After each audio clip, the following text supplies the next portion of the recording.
함께 말씀 보도록 하겠습니다. 오늘 말씀은 창세기 49장 29절부터 50장 14절까지 말씀입니다. 제가 봉독하도록 하겠습니다. 그가 그들에게 명하여 이르되 내가 내 조상들에게로 돌아가리니 나를 햇사람 에브론의 밭에 있는 굴에 우리 선조와 함께 장사하라. 이 굴은 가나안 땅 마므레 앞 막벨라 밭에 있는 것이라. 아브라함이 햇사람 에브론에게서 밭과 함께 사서 그의 매장지를 삼았으므로 아브라함과 그의 아내 사라가 거기 장사되었고 이삭과 그의 아내 리브가도 거기 장사되었으며 나도 레아를 그곳에 장사하였노라. 이 밭과 거기 있는 굴은 햇사람에게서 산 것이니라. 야곱이 아들에게 명하기를 마치고 그 발을 심상에 모으고 숨을 거두니 그의 백성에게로 돌아갔더라. 요셉이 그의 아버지 얼굴에 굽으려 울며 입맞추고 그 수종드는 의원에게 명하여 아버지의 몸을 향으로 처리하게 하매 의원이 이스라엘에게 그대로 하되 40일이 걸렸으니 향으로 처리하는 데는 이 날수가 걸림이며 애굽 사람들은 70일 동안 그를 위하여 곡하였더라. 곡하는 기간이 지나매 요셉이 바로의 궁에 말하여 이르되 내가 너희에게 은혜를 입었으면 원하건대 바로의 귀에 아뢰기를 우리 아버지가 나로 맹세하게 하여 이르되 내가 죽거든 가나안 땅에 내가 파놓은 묘실에 나를 장사하라 하였나니 나로 올라가서 아버지를 장사하게 하소서. 내가 다시 오리이다 하라 하였더니 바로가 이르되 그가 내게 시킨 맹세대로 올라가서 내 아버지를 장사하라. 요셉이 자기 아버지를 장사하러 올라가니 바로의 모든 신하와 바로 궁의 원로들과 애굽 땅의 모든 원로와 요셉의 온 집과 그의 형제들과 그의 아버지의 집이 그와 함께 올라가고 그들의 어린아이들과 양떼와 소떼만 고센 땅에 남겼으며 병거와 기병이 요셉을 따라 올라가니 그때가 심히 컸더라. 그들이 요단강 건너편 아닷 타작 마당에 이르러 거기서 크게 울고 애통하며 요셉이 아버지를 위하여 7일 동안 애곡하였더니 그 땅 거민 가나안 백성들이 아닷 마당의 애통을 보고 이르되 이는 애굽 사람의 큰 애통이라 하였으므로 그 땅 이름을 아벨 미스라임이라 하였으니 곧 요단강 건너편이더라. 야곱의 아들들이 아버지가 그들에게 명령한 대로 그를 위해 따라 행하여 그를 가나안 땅으로 메어다가 마므레 앞 막벨라 밭 굴에 장사하였으니 이는 아브라함이 헷 족속 에브론에게 밭과 함께 사서 매장지를 삼은 곳이더라. 요셉이 아버지를 장사한 후에 자기 형제와 호상꾼과 함께 애굽으로 돌아왔더라. 아멘. 저는 조금 이른 나이에 죽음이라는 것을 체감하기 시작한 것 같습니다. 초등학교 4학년 시절에 함께 초등학교를 다니던 친구가 물에 빠져서 세상을 떠났고 또한 친가 쪽에 여러 친족들이 사고로 또한 질병으로 세상을 떠나는 것을 겪게 되었습니다. 그리고 아직도 또렷이 기억을 하고 있는 것은 제가 초등학교 6학년 때 친할머니께서 저와 함께 지내시던 그 방에 저와 함께 자고 또 저와 함께 보내던 그 방에서 조용히 천국 가시는 것을 바로 그 자리에서 보게 되었습니다. 그리고 오랜 해가 지나지 않아 아버지께서는 우리 가족들에게 할머니께서 아버지의 어머니께서 쓰시던 그 금 비녀 하나를 보여주셨습니다.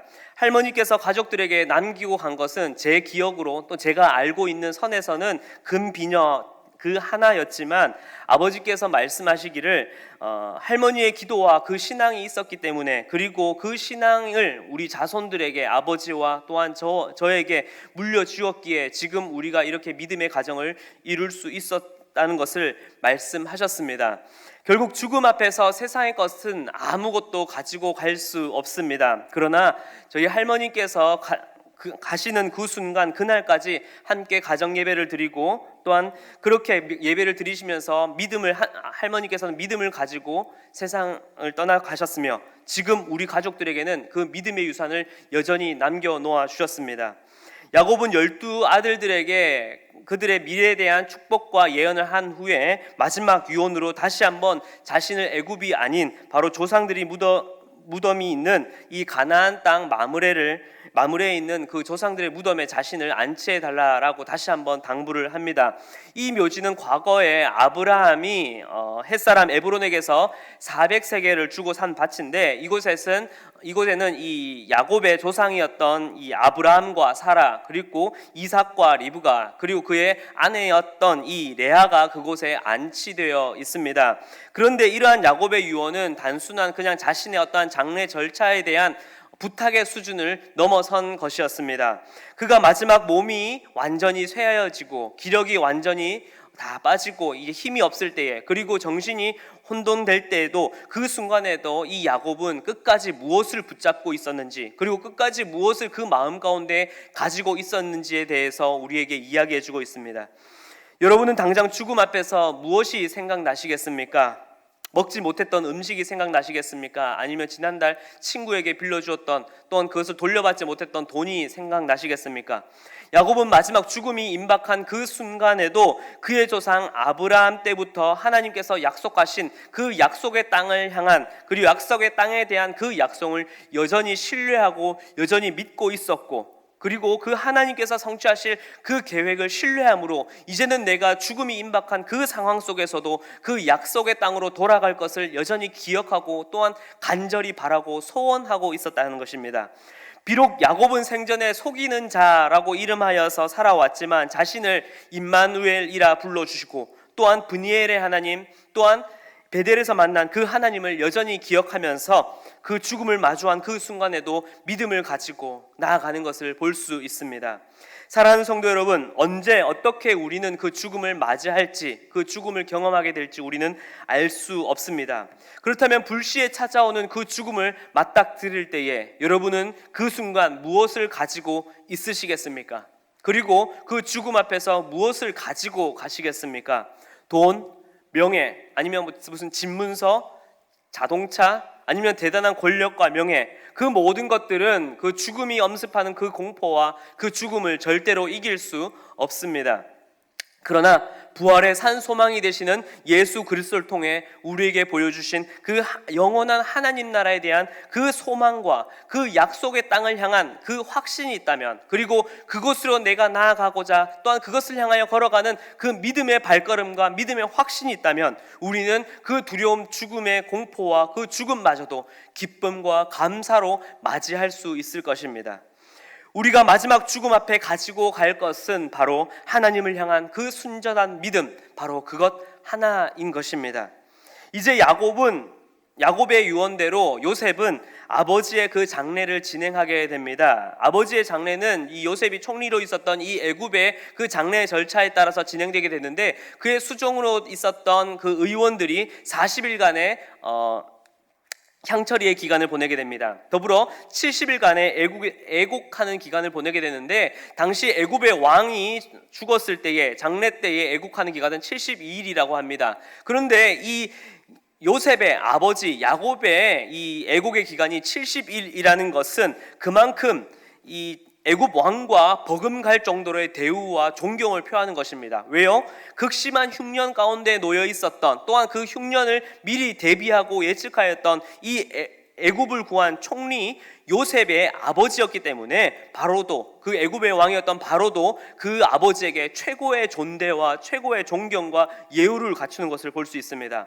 그리고 요셉은 아버지의 유언을 이루기 위해 바로에게 청하여서 그 시신의 안장을 이제 애굽이 아닌 일찍이 가나안에 파놓은 묘실에, 그 가나안 땅에 안장하는 것을 부탁하여서 이제 가나안으로 향하게 됩니다. 그렇게 나아가는 발걸음에는 야곱의 자손들과 그 모든 가족들 말고도 바로의 모든 신하와 궁의 모든 원로들, 애굽에 있는 모든 원로들과 함께 가게 되고, 거기에 병거와 기병까지 정말로 심이 많은 때가 함께 가나안으로 향하는 것을 오늘 말씀에서 볼 수 있습니다. 야곱은 그동안 속이는 자의 인생을 살아왔습니다. 자신의 형을 속여서 장자권을 뺏으려고 했었고요, 아버지를 속여서 그 장자의 축복까지 가로챘습니다. 그리고 장인어른까지 속여서 그 재산을 가지고 나가려고 했었던 그는 속이는 자의 인생을 살아왔습니다. 그러나 그의 인생의 마지막, 인생의 말미는 어떠하였습니까? 한 나라의 왕과 버금가는 그러한 예우와 존경을 받으며 떠나게 됩니다. 그 이유는 무엇입니까? 바로 야곱의 모습은 야곱은 남들보다 착하지도 않았고 또한 대단한 부와 명예를 가진 것도 없었고 또 도리어 그는 자신이 그 인생 동안 자신이 얻고자 하는 것, 내가 가지고 싶은 것에서만 집착하며 그렇게 오롯이 따라오는 인생이었지만 그가 바로 이 베델의 하나님을 비롯하여서 또한 브니엘에서 자신을 변화시키며 자신을 부르시며 또한 자신에게 그 약속을 하셨던 그 하나님을 마음 깊이 여전히 변함없이 지금 이 순간에도 신뢰하며 살아왔던 것입니다. 그리고 마지막 숨이 떠나가는 그 순간에도 하나님께서 보여주셨던 그 약속의 땅을 바라는 그 믿음, 그것을 끝까지 기억하고 끝까지 붙잡고 살아가는 그의 모습을 볼 수 있습니다. 또한 그러한 믿음을 바로 이 순간 하나님께 보여주고 있는 것입니다.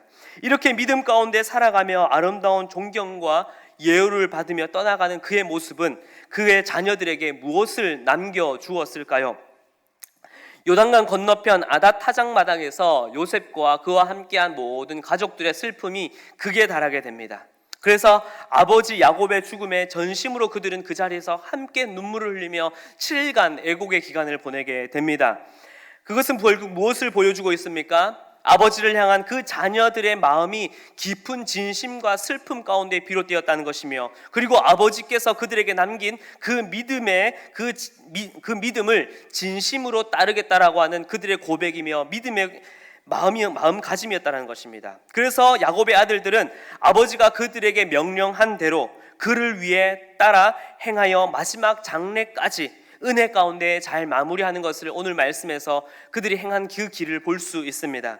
사랑하는 성도 여러분, 만약 갑작스럽게 나에게 죽음의 순간이 다가온다면 여러분들은 무엇을 남기시겠습니까?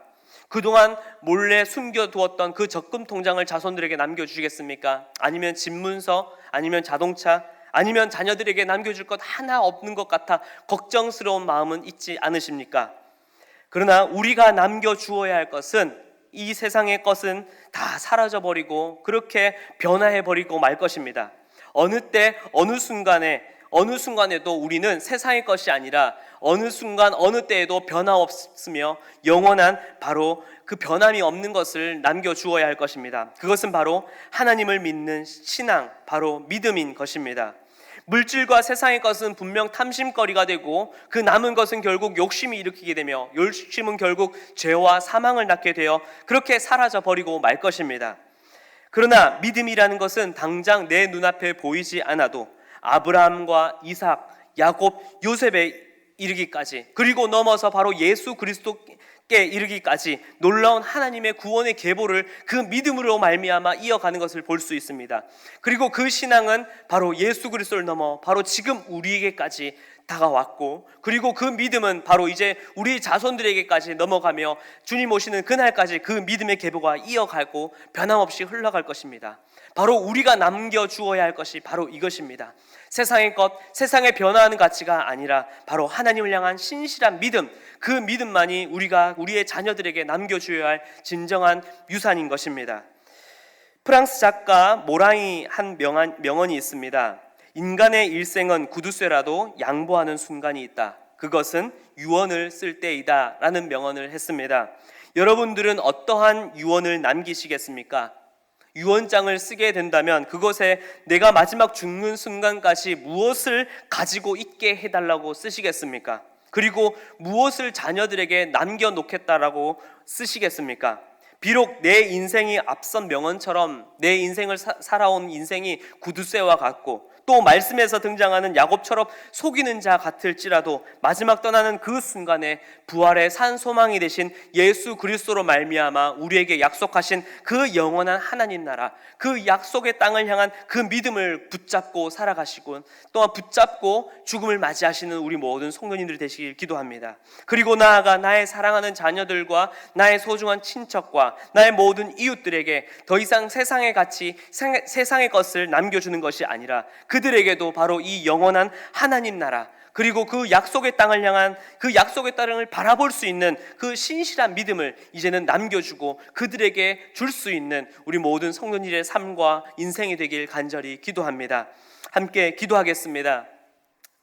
사랑하는 하나님 아버지, 죽음 앞에서 우리는 두려움과 공포에 질리며 현실의 것을 붙잡지 못하여서 발악하며 그렇게 세상의 것을 더욱 움켜쥐려고 하는 우리의 죄된 마음을 바라봅니다. 하나님, 이제는 그러한 욕심과 야욕을 다 벗어버리고 하나님, 이제는 죽음의 그 앞의 순간에서도 온전히 하나님을 향한 그 신실한 믿음을 지키며 주님께서 약속하신 그 약속의 땅을 향하여 걸어가는 그 믿음을 붙잡고 나아가는 우리의 삶, 그리고 우리의 모든 인생이 될 수 있도록 주님 붙잡아 주시옵소서. 또한 더불어 이제는 나의 자녀들과 나의 자손들에게 그 믿음의 유업을 이어 줄 수 있는 우리의 믿음이 되게 하여 주시옵소서. 그들의 세상의 물질과 명예, 세상의 욕심과 야욕을 나에게, 그리고 나의 자손들에게, 그리고 나의 이웃들에게 남겨놓고 떠나는 나의 인생이 아니라 지금 이 순간부터 정말로 나의 자녀들에게 하나님께서 우리에게 맡겨주신 그 아름다운 믿음의 유산을